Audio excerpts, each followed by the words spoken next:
வணக்கம். இது குட்டி ஸ்டோரி. குருவும் தன்னுடைய சீடர்களும் ஒரு நாள் காட்டுக்குள்ள பயணம் போறாங்க. போற வழியில குருக்கு பயங்கரமான தாகம் எடுக்குது. அதனால தன்னுடைய சிஷ்யனை அனுப்பி பக்கத்துல ஏதாவது குளம் இருந்தா அந்த குளத்துல குடிக்கிறதுக்கு தண்ணி எடுத்து வர சொல்லி அனுப்பி வைக்கிறாரு. பல மணி நேர தேடலுக்கு பிறகு அந்த சிஷ்யனும் ஒரு குளத்தை கண்டுபிடிக்கிறான்.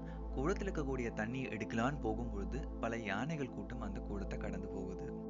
யானை கூட்டம் கடந்து போன பிறகு அந்த குளம் சேரும் சகதியுமாயி குடிக்கிறதுக்கே தரமற்றதாயிடுது. இந்த தண்ணியை நான் எப்படி குருக்கு குடிக்க கொடுக்கறதுன்னு யோசிச்ச அந்த சிஷ்யனும் திரும்பி போறான். திரும்பி போய் குரு கிட்ட நடந்ததை விளக்குறான். குருவும் அமைதியா கேட்கிறாரு. கேட்டுட்டு சிஷ்யனை கொஞ்ச நேரம் இளைப்பாற சொல்றாரு.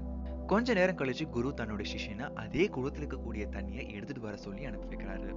சிஷ்யனும் போறான். இப்போ குளத்துல இருக்கக்கூடிய சேரெல்லாம் கீழே இறங்கி தண்ணி மிகவும் தெளிவா இருந்தது. அந்த சிஷ்யனும் ஒரு பானை வழியா தண்ணி நிரப்பி குரு கூட கொண்டு வந்து கொடுக்கறான். இப்ப குரு சொல்றாரு, அந்த குளத்தை போலதான் மனிதர்களுடைய எண்ணங்களும். நம்ம ரொம்ப கன்ஃபியூஸ்டா இருக்கும் போது கொஞ்ச நேரம் பொறுமை காக்குறது மூலயமா அந்த ப்ராப்ளம்கான சொல்யூஷன் அதுவாகவே தெளிவாகும். ஆனா எகெயின் அண்ட் எகெயின் நம்ம டிஸ்டர்ப் பண்ணிட்டு இருக்கும்பொழுது அந்த சொல்யூஷன் கிடைக்க வேண்டிய நேரம் தள்ளி போயிடுது.